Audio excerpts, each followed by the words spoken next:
देश की सरहदों की सुरक्षा जितनी महत्वपूर्ण है, उतना ही महत्वपूर्ण है देश की आंतरिक सुरक्षा एवं सामाजिक सौहार्द का माहौल, जिसमें कोई खलल न पड़े। इसके लिए सदैव तत्पर रहती है बिहार पुलिस। और इस बेहतर पुलिस व्यवस्था को और बेहतर बनाने के लिए आम जन को भी आज के दौर के नए अपराधों के प्रति सजग, जागरूक एवं मुखर होना पड़ेगा। इसके लिए जरूरी है कि हम उन अपराधों के बारे में एवं उनसे बचने के उपायों के बारे में जान सके।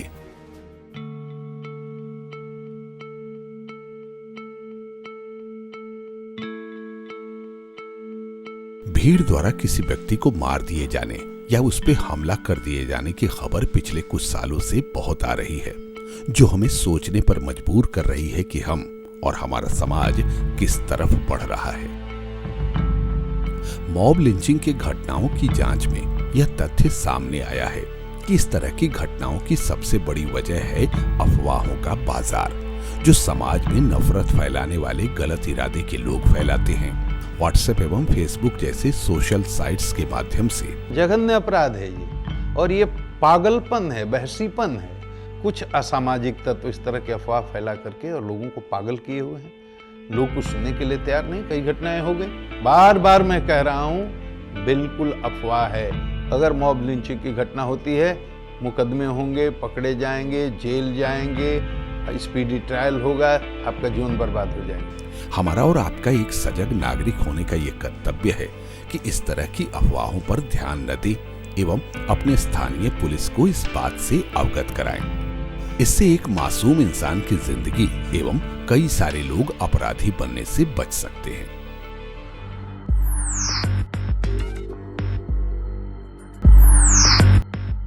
आज के अपराधी दुनिया के किसी भी कोने से आपके हमारे बैंक खातों से तकनीक एवं हमारी अज्ञानता का फायदा उठाकर पैसों की चोरी कर लेते हैं।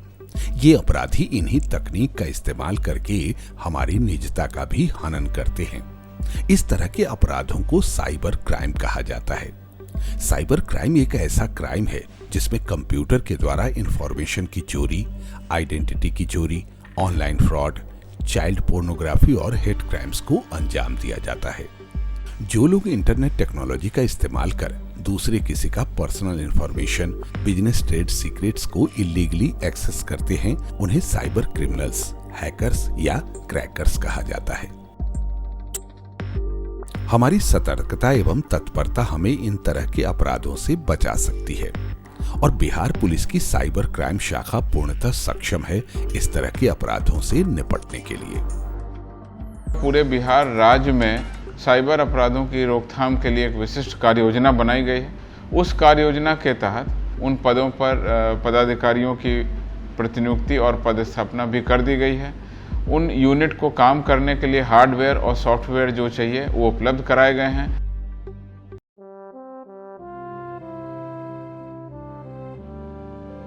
महिलाओं पर होने वाले अपराधों में तेजी से सबसे ज्यादा मामले दुष्कर्म के होते हैं।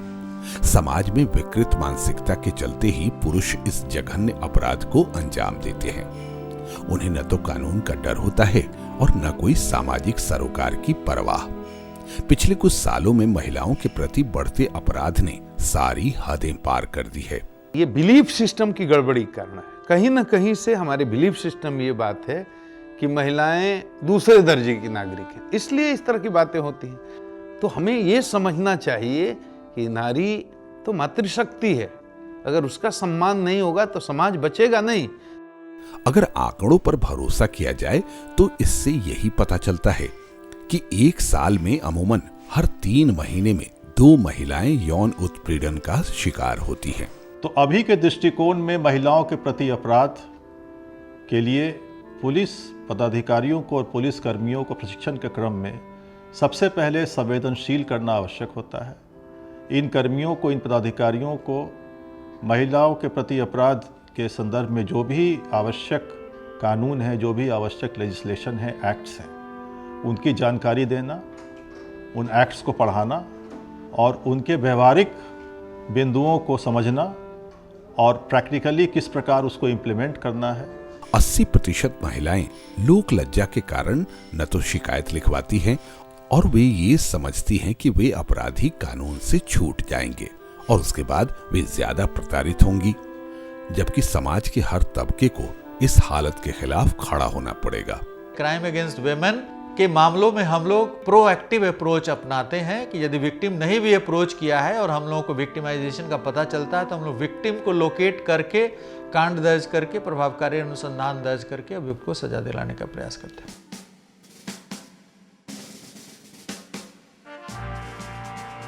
मोटर व्हीकल अधिनियम में जो समन राशि है, जो फाइन की राशि है, जो वर्ष 1988 में निर्धारित की है, तो बहुत कम है और उसका प्रभाव समाप्त हो गया है आज के डेट में। आज यदि आप किसी को 100 रुपये का फाइन करेंगे किसी उल्लंघन के, मोटर व्हीकल नियम के उल्लंघन के लिए, तो वो बहुत सहर्ष रूप से आपको 100 रुपये फाइन भर करके और फिर आगे बढ़ जाएगा, लेकिन उससे उसमें एक भय नहीं पैदा होगा, कानून के अनुपालन की प्रवृत्ति उसमें नहीं जगेगी, उसमें अनुपालन करने की व्यवस्था नहीं होगी। लेकिन जब यह इस फाइन में वृद्धि की जाएगी तो निश्चित रूप से आर्थिक रूप से उस पर प्रभाव पड़ेगा और वह व्यक्ति मोटर व्हीकल्स का जो नियम है उसको उल्लंघन करने के पहले 3 बार सोचेगा। अगर आप सड़क पर वाहन चलाते हैं तो आपके लिए ट्रैफिक नियम को फॉलो करना जरूरी है। अगर आपने ट्रैफिक के किसी नियम का उल्लंघन किया या आपके पास कोई दस्तावेज नहीं है तो आप दंड के भागी होते हैं। इन दिनों संशोधित मोटर व्हीकल एक्ट के तहत पुलिस द्वारा किए जा रहे चालान को लेकर देश के कई राज्यों में पुलिस पर लोगों को परेशान करने का आरोप लग रहा है। बिहार में भी हो हल्ले का माहौल है। इस हंगामे को शांत करने और लोगों को जागरूक करने की दिशा में बिहार पुलिस जागरूकता कार्यक्रम भी चला रही है। सेंट्रल मोटर व्हीकल रूल्स के नियम 139 में प्रावधान दिया गया है कि वाहन चालक को दस्तावेजों को पेश करने के लिए 15 दिन का समय दिया जाएगा। ट्रैफिक पुलिस तत्काल उसका चालान नहीं काट सकती। अगर ट्रैफिक पुलिस गलत तरीके से आपका चालान काटती है तो इसका मतलब यह कतई नहीं है कि आपको चालान भरना ही पड़ेगा। इसे कोर्ट में चुनौती दी जा सकती है। अगर कोर्ट को लगता है कि आपके पास सभी दस्तावेज हैं और आपको इसे पेश करने के लिए 15 दिन का समय नहीं दिया गया तो वह जुर्माना माफ कर सकता है। मोटर व्हीकल्स अधिनियम के जो प्रावधान थे, जो फाइन्स के प्रावधान थे और उसके अलावा और भी कई प्रावधान किए गए हैं, उसको संसद द्वारा पास किया गया है और ये अभी लागू हो गए हैं और इन नए प्रावधानों को लागू करने के लिए हमारी पुलिस लगातार कार्रवाई की है। तो हमारा सबसे उच्च प्राथमिकता होना चाहिए कि रोड सेफ्टी के जो मेजर्स हैं वो इन्फोर्स हों और सड़कों पर दुर्घटनाओं में मृत्यु कम से कम हो। इसके लिए ये फाइन आवश्यक है। इसका बड़ा अच्छा इम्पैक्ट पड़ा है। इसे हम लोगों को यह आशा है कि दुर्घटनाओं में हुई मृत्यु में कमी आएगी। देश में जितनी मौतें हार्ट अटैक, कैंसर जैसी बीमारियों से नहीं होती, उससे कहीं ज्यादा मौतें सड़क हादसों में हो जाती है। इसलिए इस अधिनियम को पहले से अधिक कठोर बनाया गया है। कड़े नियमों के बावजूद सड़क दुर्घटनाओं में कमी तब तक नहीं आ सकती जब तक कि आम लोग खुद सतर्क और जागरूक न हो जाएं। वाहन चलाते हुए वे अगर सतर्कता बरतेंगे, कानून को लेकर जागरूक रहेंगे तो जुर्माने की नौबत ही नहीं आएगी और उनकी जिंदगी भी सुरक्षित रहेगी। यही बिहार पुलिस का उद्देश्य भी है।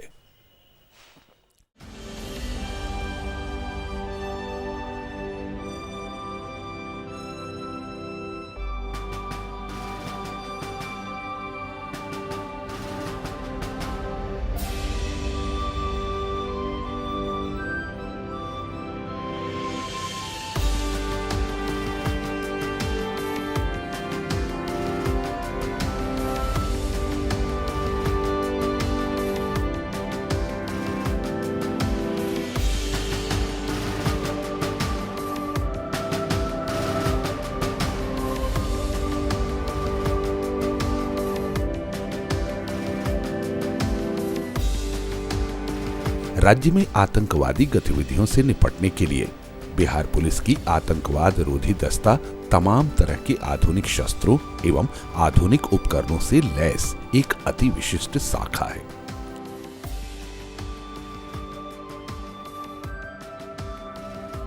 पाँच सालों में देखिए एटीएस का काम इस तरह का है कि कोई गतिविधि होती है उसी समय वो काम जनता को दिखेगा, लेकिन बैकग्राउंड में हमारे काम लगातार चलते रहते हैं। बिहार में किसी भी तरह के आपातकाल या विशिष्ट परिस्थितियों के नियंत्रण के लिए बिहार मिलिट्री पुलिस एक सक्षम अंग है। इस बिहार पुलिस का बिहार सैन्य पुलिस बिहार पुलिस का अभिन्न एवं बहुत ही महत्वपूर्ण अंग है। वर्तमान में जो मेन कार्य है बीएमपी का वो है कि बिहार पुलिस और राज्य सरकार को लॉ एंड ऑर्डर के मेंटेनेंस में अपेक्षित सहयोग देना। आवश्यकता के अनुसार प्राथमिकताएं की जाती हैं, जितने पर्व होते हैं उनमें भी अलग से प्राथमिकताएं की जाती हैं। ये वैज्ञानिक अनुसंधान जो है ये अपराध अनुसंधान में अहम रोल अदा करता है, क्योंकि इसके एग्जिबिट के साथ कोई भी छेड़छाड़ नहीं किया जा सकता है। यदि एग्जिबिट यहाँ जो भी आता है उसके जांच होने के बाद यह पुनः न्यायालय में चला जाता है और न्यायिक प्रक्रिया के दौरान इस एग्जिबिट का अहम रोल होता है।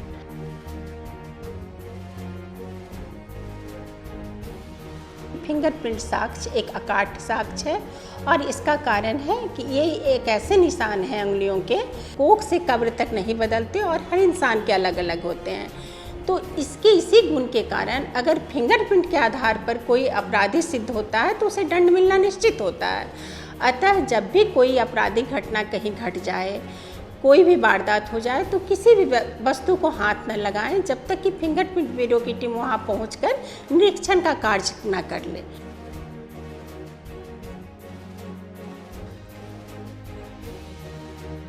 अपराध फोटोग्राफी को अपराध अनुसंधान का नेत्र कहा जाता है, means I of crime investigation. मैं बताना चाहूँगा कि किसी भी घटनास्थल पर यदि कोई अपराध हुआ है तो निश्चित रूप से वहाँ पर कुछ न कुछ एग्जिबिट, कुछ न कुछ क्लूज प्रेजेंट होंगे और उसे अपराध फोटोग्राफी के द्वारा, एप्रोप्रिएट अपराध फोटोग्राफी के द्वारा हमारे जो फोटो विशेषज्ञ हैं, जो पुलिस फोटोग्राफर हैं, उनके द्वारा जो दक्ष फोटोग्राफी की जाएगी, स्किल्ड फोटोग्राफी की जाएगी, क्राइम फोटोग्राफी की जाएगी, उसके द्वारा वो तथ्य सामने आ जाएगा।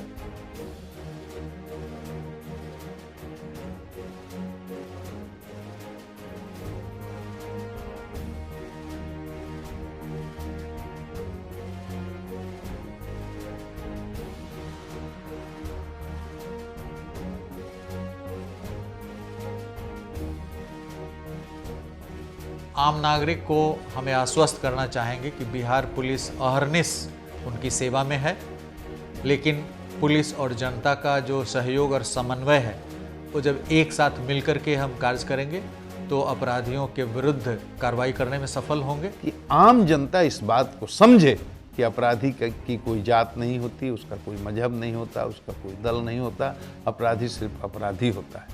इसलिए केवल आप अपराधियों को संरक्षण न दें, समर्थन न दें जात मजहब के नाम पर, यही काफी नहीं है, बल्कि उनके बारे में सूचना भी दें। थोड़ा आगे होकर के, प्रोएक्टिव होकर के अगर आप सूचना देकर सहयोग करेंगे, हम चाहे अपराधी जितना भी बड़ा क्यों नहीं हो, जितना रसूख वाला क्यों नहीं हो, हम उसको भीतर करने में कोई कसर नहीं छोड़ेंगे। बिहार पुलिस आज के दौर में पूरे हिंदुस्तान की सक्षम पुलिस व्यवस्था में एक है। बिहार पुलिस आम जन से ये अपेक्षा रखती है कि वो जानकार बने, जागरूक बने और बेहतर कानून व्यवस्था बनाने के लिए एक जिम्मेदार नागरिक होने का परिचय दें।